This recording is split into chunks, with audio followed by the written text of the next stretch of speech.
할렐루야. 네. 오늘은 아주 짧게 설교 제목이 말세라고 하는 제목으로 하나님의 말씀을 증거하겠습니다. 여러분들도 여러 사람들이 지금은 말세 지말이다, 이제 주님 오실 때가 됐다고 얘기하는 분들이 많이 있습니다. 그래서 이 종말의 때가 되게 되면은 예수님께서 말씀하시는데 이러한 징조가 나타나게 된다. 그러니까 하나님은 항상 징조를 보여주시거든요. 그런데 이 말세의 징조를 보게 되면은 어떠한 징조가 나타나게 되느냐 보니까 이 마태복음 24장에 나와 있는데, 많은 사람이 내 이름으로 와서 이르되 나는 그리스도라 하여 많은 사람을 미혹하리라. 이단들이 많이 일어난다. 지금 우리도 이 주에 많은 이단들이 나타나게 되고, 그리고 곳곳에서 전쟁이 일어나게 되고, 지금 한치 앞을 내다보고 볼 수가 없잖아요. 러시아와 또 우크라이나, 또 지금 이스라엘과 또 팔레스타인이 전쟁을 치르고 있는데, 또 이스라엘하고 또 이란하고 전쟁을 치른다. 무슨 또 대만하고 또 중국에 전쟁이 일어날 수가 있다. 그러니까 막 이래 나라와 나라가 전쟁이 일어나게 되고, 곳곳에서 또 그 다음에 기근이 일어난다는 거예요. 지금 우리는 얼마나 잘 살고 있습니까? 저 북한에는 참 엄청나게 어려움을 당했잖아요. 또 지진이 일어나고 해일이 일어나고, 인도에서도 해일이 지진이, 또 중국에서도 일본에서도 몇 년에 수십만씩 죽어가잖아요. 우리는 이러한 것을 보면서 우리는 이제 주님이 이제 올 때가 됐다고 하는, 또 그렇지 않다 할지라도 우리는 항상 이 말세의 신앙을 가지고, 그런 일이 일어나지 않는다 할지라도 우리는 언제 우리가 종말을 맞이할지 모르잖아요. 그렇기 때문에 항상 우리는 신부단장하는 마음을 가지고 주님을 모실 수 있는 그러한 마음의 자세가 우리가 필요하다는 거예요. 여러분, 우리가 이 초대교회 성도들은 항상 말세의 신앙을 가지고 살았다고 그래요.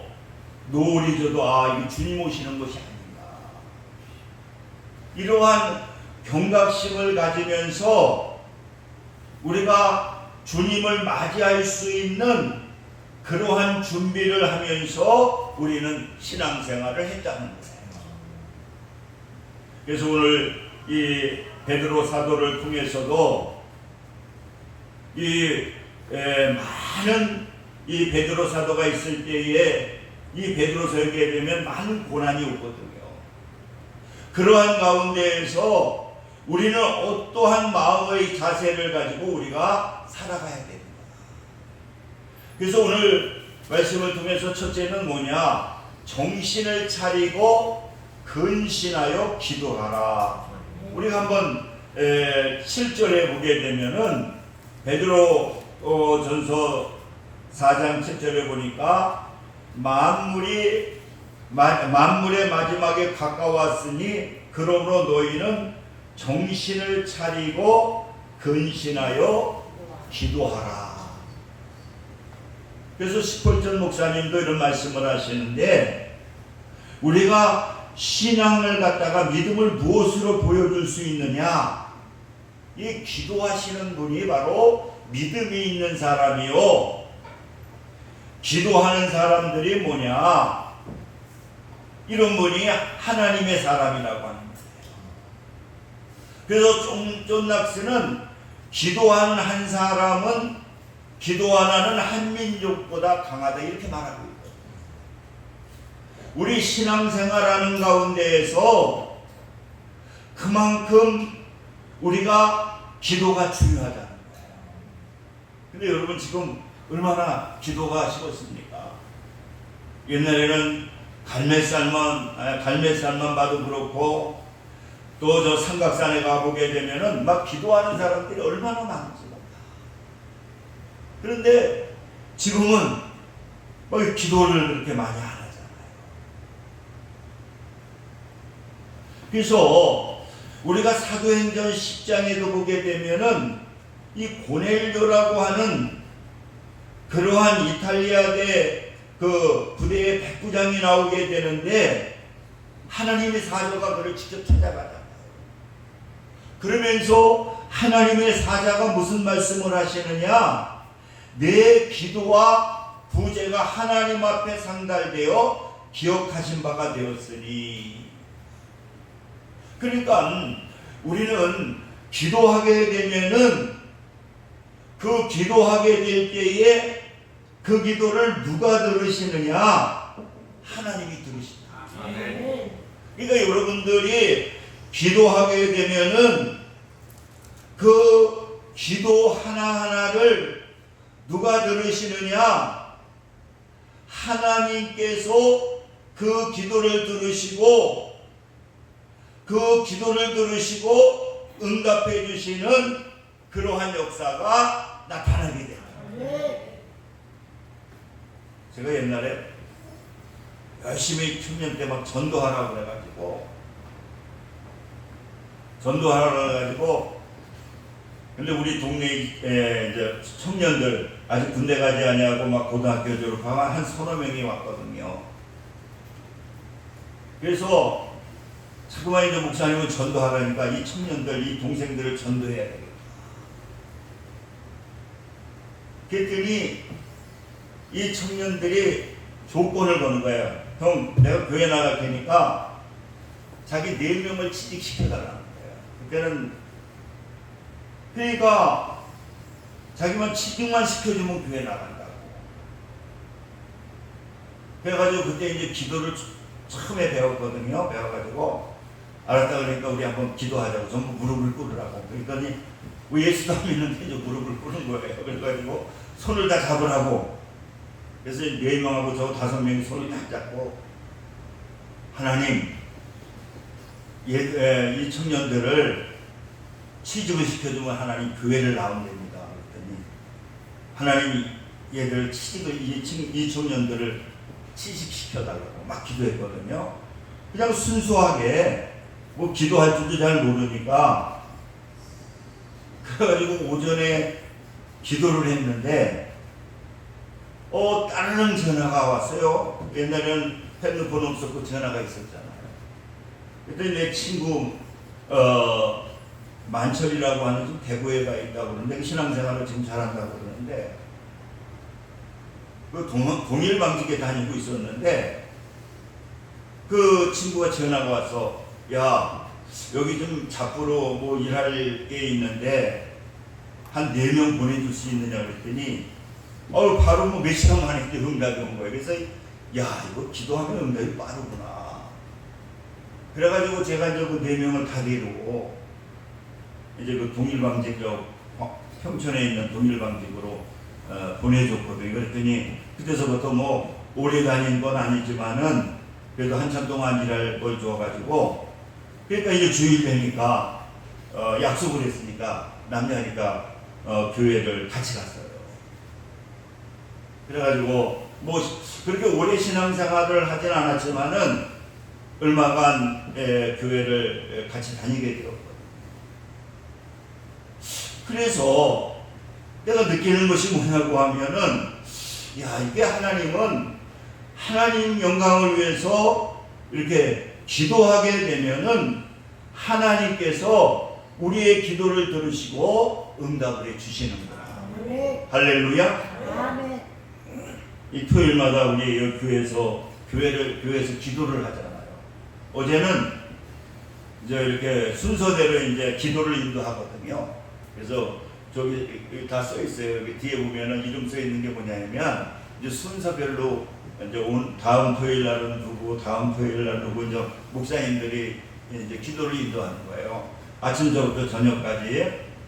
근데 어제는 제가 기도를 인도하는데 4시 반까지 기도 인도하다 보니까 얼마나 지치는지 몰라.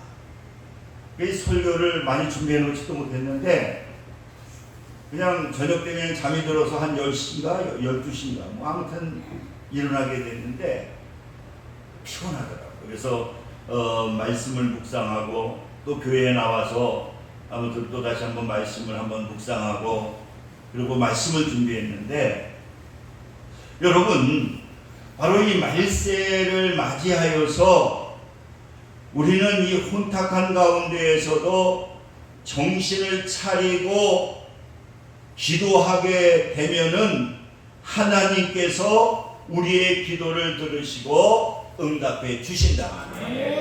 그래서 요한복음 15장 7절에도 보니까 너희가 내 안에 거하고 내 말이 너희에 거하면 무엇이든지 원하는 대로 구하라. 그리하면 이루리라. 이렇게 말씀하고 있거든요. 그리고 데살로니가전서 5장 16절에도 보면 17절에도 보게 되면은 예수 그리스도 안에서 하나님의 뜻이 무엇이냐? 그것이 쉬지 말고 기도하라. 할렐루야. 그러니까 우리는 뭐 해야 되느냐? 뭐 교회에서 나와서 기도하는 것만이 아니라 그 어디에서든지 기도하라. 제가 항상 얘기했잖아요. 어느 그 교회 큰 교회 목사님, 서울에 큰 어마어마한 교회 목사님이 그 젊었을 때에 그 간증을 하는 걸 들어보니까 자기가 젊었을 때에 어디 차를 타고 가는데 그 시골인데 차를 타고 가는데 자기가 어느 조금 가니까 차가 이제 어떤 아줌마가 타더라는 거예요. 근데 집사님인데 간절하게 그렇게 하루 앞에서 기도하니까 그 소리가 들리잖아요. 하나님 이 버스 탔는데 지켜달라고 한참 기도를 하시고 그래서 야, 저 믿음 좋으신 집사님인지 권사님이구나. 그래가지고 몇 번 가는데 얼마 후에 이제 그 때가 돼서 그 집사님이 내리시고 조금 더 가다가 막 이 차가 뭐 브레이크가 파열이 돼가지고 자기가 굴러 떨어져가지고 뭐 한 달 만인가 해서 깨어났다. 그러면서 이 목사님이 그렇게 회개를 많이 했다.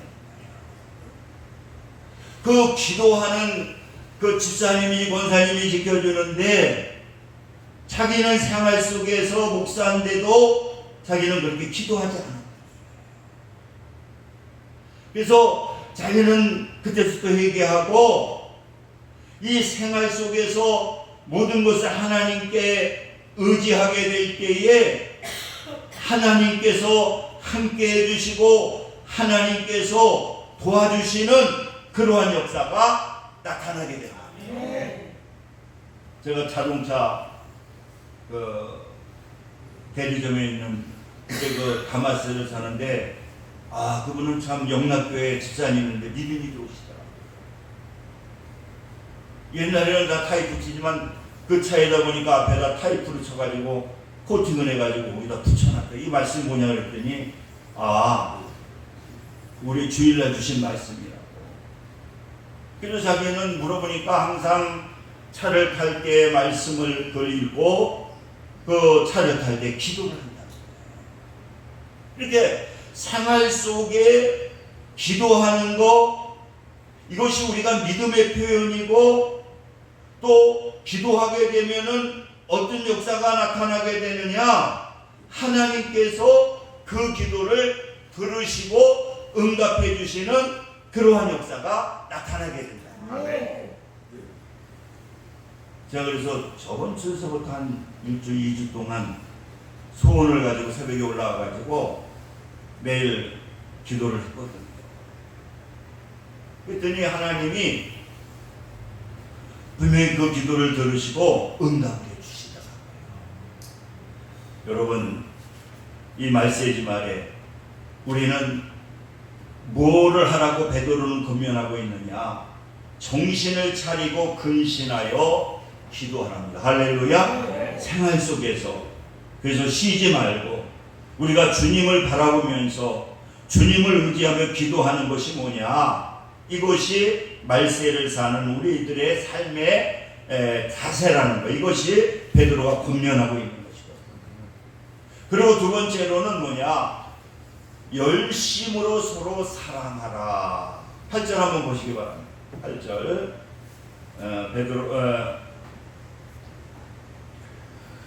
같이 한번 읽을까요? 시작. 무엇보다 뜨겁게 서로 사랑할지니 사랑은 허다한 죄를 덮느니라.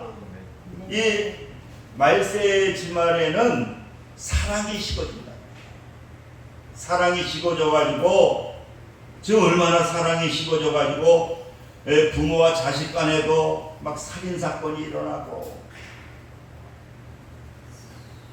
그런데 이 권면하시는 것이 뭐냐? 이 말세의 베드로 사도는 열심으로 서로 사랑하라는 거예요.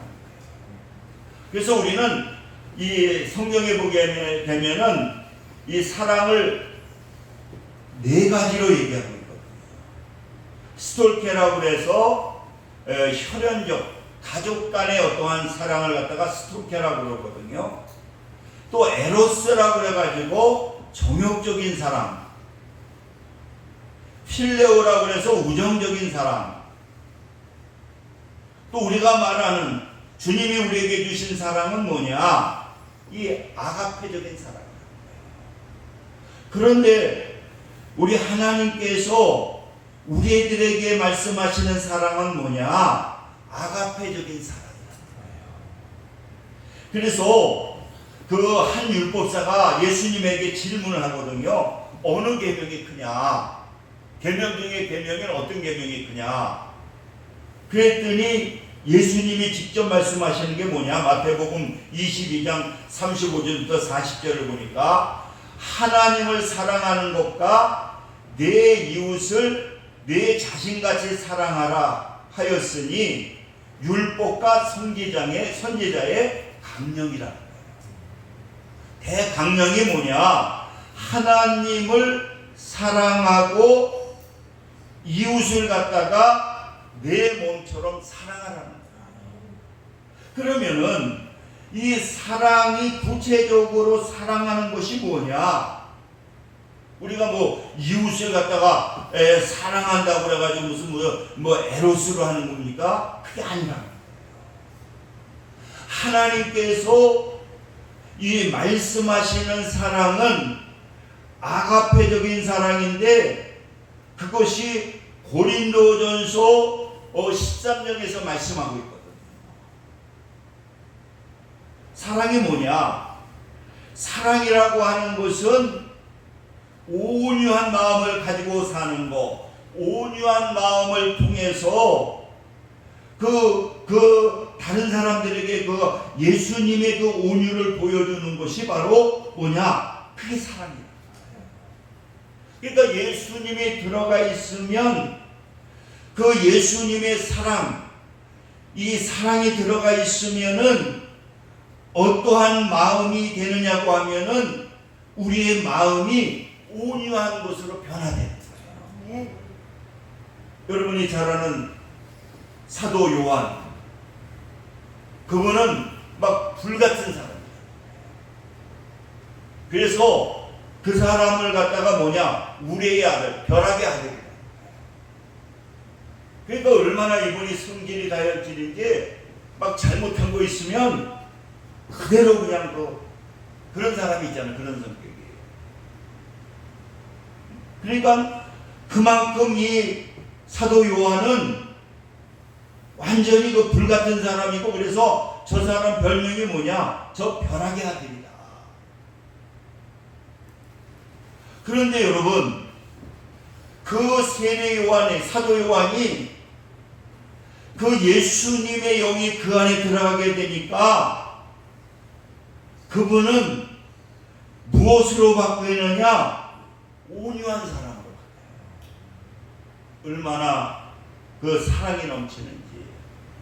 그래서 이분은 얼마나 성도들한테 존경을 받는지 몰라요. 그러니까 이분이 말씀을 전하기를 다 쏘고대합니다. 이제 연세가 많이 들어가지고 제대로 걷지 못할 때도 전부 그 양반 말씀을 듣기를 원합니다. 그래서 어느 때는 부축을 받으면서 강단에 올라와서 딱 한마디 하신다. 하나님을 사랑하고 내 이웃을 내 몸같이 사랑하십시오. 그 한마디를 전해줘도 온 성도들이 은혜를 받는다. 바로 여러분들이 열심으로 서로 사랑하라고 하는 것이 뭐냐? 그것이 온유한 마음을 가지고 그 예수님의 성품을 가지고 이 온유를 나타나게 되는 것이 뭐냐? 그게 사랑이에요. 그리고 시기하지 아니하는 것, 자랑하지 아니하는 것, 교만하지 아니하는 것, 남에게 무례히 행치 아니하는 것. 근데 우리는 무슨 우리 사랑합니다 그렇게 하는 것이 아니라 우리의 삶 속에서 사랑하라는 것은 뭐냐? 예수님의 온유를 나타내는 것이고, 화내지 아니하는 것이고, 불평하지 아니하는 것이고, 잘못했다고 원수지지 아니하는 것이고, 이게 바로 아가페적인 사랑이라는 거예요. 그러니까 열심히 사랑하라고 하는 것은 뭐냐? 예수님의 성품을 가지고 예수님의 도구로 사는 것이 사랑하는 것을 여러분들 믿으시기 바랍니다. 그러니까 고린도전서 13장을 통해서 말로 사랑하는 것이 아니라 내가 예수님의 성품을 닮아서 다른 사람들에게 온유한 모습을 보여주고 교만한 마음을 가지지 아니하고 무례히 행하지 아니하고 남을 위해서 손해보고 희생하고 악한 것을 생각하지 아니하고 이런 것들이 여러분 사랑이라는 그런 것들이 바로 사랑이지 무조건 말로만 사랑합니다 하면서 뒤에서는 화를 내고 욕을 하고 그거는 사랑이 아니에요. 사랑은 아가페적인 사랑은 무조건적인 사랑이라고 하는 것은 예수님께서 오늘 열심으로 서로 사랑하라고 하는 것은 고린도전서 13장에서 주시는 사랑의 성품을 갖다가 내가 가지고 그것으로 사랑하는 거예요. 여러분, 이러한 사랑하는 모습으로 살게 되면요, 우리가 행복할 수가 있는 거예요. 나에게 해를 줘도, 나에게 어떠한 불평을 해도, 나에게 욕을 해도 내가 주님의 사랑을 가지고 주님의 아가페적인 사랑을 받았기 때문에 그 사랑을 가지고 살아가게 되면은요, 이게 천국의 삶이 되는 거예요. 할렐루야. 네. 아무리 내가 사랑한다고 하면서 여러분들 조그만 누가 욕했다고 그것 때문에 상처를 받아서 잠을 못 자고 또 조그만 저기 때문에 그렇게 된다고 하면은요, 이게 참사랑이 아니라. 그렇기 때문에 우리는 하나님한테 사랑을 받았기 때문에 우리는 이 말세에는 그 아가페적인 주님께서 주신 사랑을 내가 체험하고 그 주님의 사랑을 가지고 사시기를 주님의 이름으로 축원을 드립니다. 그 사랑을 가지고 있으면 얼마나 우리는 행복한지 모르죠. 그리고 세 번째로는 베드로의 권면은 뭐냐? 10절 한번 보시기 바랍니다. 10절 보시기 바랍니다. 시작. 각각 봉사를 받은 대로 하나님의 여러 가지 은혜를 받은 선한 청지기 같이 서로 구해라, 봉사해라. 또 9절에는 서로 대접하기를 원망 없이 하고. 이 말세에는 베드로 사도는 뭐냐? 네가 이제 얼마 있으면 주님 오시는데 네가 가지고 있는 것을 가지고 선한 일을 위해서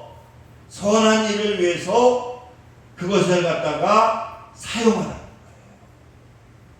그러니까 여러분, 우리가 이 고넬료가 왜 하나님께 사랑을 받고 하나님께 축복을 받았느냐고 하면은, 고넬료는 하나님 만나서 기도만 한 사람이 아니에요. 기도만 한 사람이 아니라 그는 자기가 보통 이렇게 일본이나 우리를 지배하게 되었을 때는 다 뺐잖아요. 막 뺐잖아요. 그래서 배를 채우는데 이 고넬료는 자기가 월급을 타가지고는 그 어려운 사람들을 도와준 거예요. 하나님을 만나고 나서 뭐 하느냐? 많은 어려운 사람들을 도와주는 거예요. 그러니까 그 기도와 구제가 상달되었던 거예요. 시편 37편 3절에 하나님께서 기뻐하시는 것이 뭐냐? 여호와를 의뢰하고 선을 행하라. 그래서 여러분, 우리가 주님 안에서는 이렇게 내가 조그만 것이라도 남을 위해서 이렇게 대접하는 것, 남을 위해서 이렇게 헌신하는 것, 이것을 갖다가 하나님께 구워주는 것이고, 또 그것이 하나님을 대접하는 것이고, 그것이 뭐가 되느냐? 복의 씨가 된다. 그래서 야고보서 1장 27절에 보니까 이 경건이라고 하는 것을 말하면서 고아와 가부를 환난 중에서 돌보고 또 자기를 지켜 세속에 물들지 아니하는 그것입니다. 참된 경건은 뭐냐? 고아와 가부를 갖다가 환난에서 돌아오는 것. 그 당시에는요, 이 고아 그리고 가부들이 제일 어려운 거예요. 지금 저 북한에서도 엄마 아버지가 죽으면 다 구걸하러 다니거든요. 그러니까 그 당시에도, 그런데 니들이 참 경건하게 되면은 그 환난 중에서 그들에게 도움을 주라는 거예요. 이것이 뭐냐? 이것이 베드로는 말세에 주님을 맞이할 때에 그렇게 서로 봉사하는 거예요. 그리고 우리가 또 자기에게 주신 그 달란트를 가지고 교회에서도 손님 되지 말고 자그마한 것이라도 이 봉사하는 것이 뭐냐? 이게 말세를 맞이한 성도들의 자세다. 옛날에 저희 동기 목사 사모님 중에서 희한하시더라고요. 그분이 이제 돌아가셨는데, 돌아가시기 얼마 전에 그렇게 어려운 교회들을 찾아다니고, 왜 이렇게 마음이 변하셨나? 막 이렇게, 그래서 어려운 교회 찾아가서 담은 얼마라도 주면서 막 축복을 해주시고, 그래가지고 근데 나중에 얼마 1년도 안 돼서 나중에 천국을 자난듯이 새벽 예배 드리러 갔다 와서 천국 가셨는데, 그러면서 막 이렇게 축복을 하시더라. 저한테도 막 광명교회에서 축복하시고.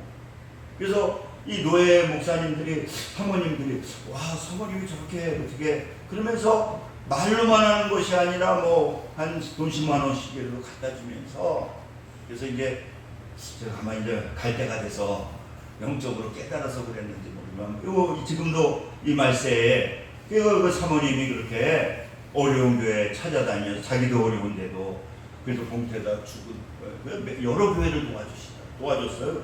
그런 일이 없으셨는데 그런 일을 하니까, 그리고 다 그렇게 축복을 하시더라고요. 교회들마다 가서 이렇게 축복을 하시고, 나중에 이제 새벽 예배 갔다 왔는데 이제 천국 가셨는데, 그래서 이 말세를 아셔서 그랬는지, 아무튼 그러니까 하나님이 얼마나 그 딸을 축복하는지, 딸이 그 사무관에 그 신문에 났는데 보니까 그 따님이 나이 제일 많은 중에서 사무관 합격했는데 그 여자 보니까 그 목사님 딸이시더라고요. 최고 고령 40몇 살에 사무관 시험에 합격이 돼서 근데 그 정화영 목사님 딸인데 아무튼 이 말세에는 뭐 해야 되느냐? 봉사하라. 할렐루야. 네. 봉사하고 그 다음에 이렇게 구제하는 일에 앞장을 쓰라는 거예요. 그래서 여러분들도 이 말세를 맞이해서 오늘 주신 말씀처럼 정신을 차리고 기도하고 사랑하고 그 다음에 봉사하는 일에 앞장서시는 저와 여러분 되시기를 주님의 이름으로 축원을 드립니다. 우리 기도합니다. 할렐루야. 아버지 감사합니다. 하나님께서 오늘 또 귀한 말씀을 통해서 말세를 맞이한 우리들에게 이러한 일을 하라고 베드로 사도를 통해서 권면해 주시니 감사합니다. 예수님의 이름으로 기도드립니다. 아멘. 이 시간 헌금 드리시면서 준비한 특송이 있습니다. 특송 하시면서 헌금 드리겠습니다.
기도합니다. 할렐루야. 하나님 감사합니다. 하나님께서 그렇게 사랑하셔서 귀한 은혜의 시간 주시고 또 정성을 다해 귀한 예물 하나님께 드렸사오니 하나님께서 기뻐 받아 주시고 넘치는 은혜로 축복하여 주옵소서. 예수님의 이름으로 기도 드립니다. 아멘.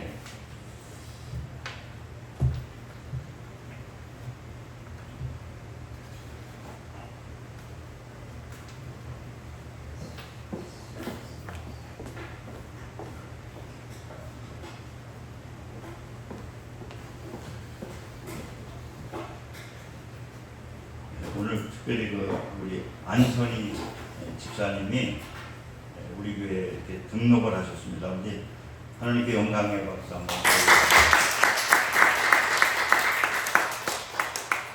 기도하겠습니다. 할렐루야. 좋으신 사랑의 하나님 감사합니다. 하나님께서 우리 강명교회를 또 사랑하셔서 안선희 집사님을 우리 강명교회로 보내주셔서 그렇게 신앙생활 같이 할 수 있도록 크신 은혜를 내려주신 하나님 감사를 드립니다. 그리고 우리 안선희 집사님 기도하는 모든 기도를 들으시고 이 강명교회를 통해서 큰 복을 받는 귀한 집사님 될 수 있도록 성령님 역사하여 주옵소서.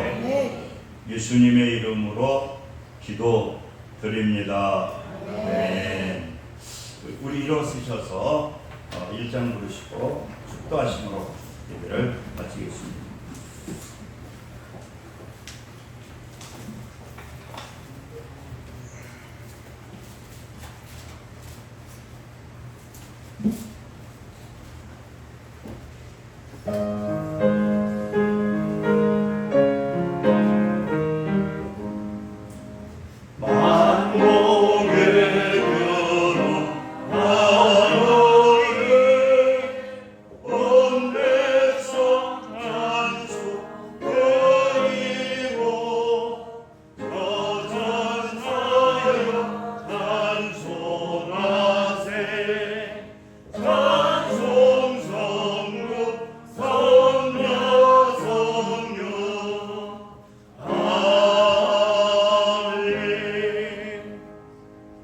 이제는 우리 주 예수 그리스도의 은혜와 하나님 아버지의 극진하신 사랑하심과 성령님의 내주 교통 역사 충만 감동하심이 오늘 예배를 드리는 믿음의 성도들 위해 지금부터 영원까지 함께 하시기를 간절히 축원하나이다.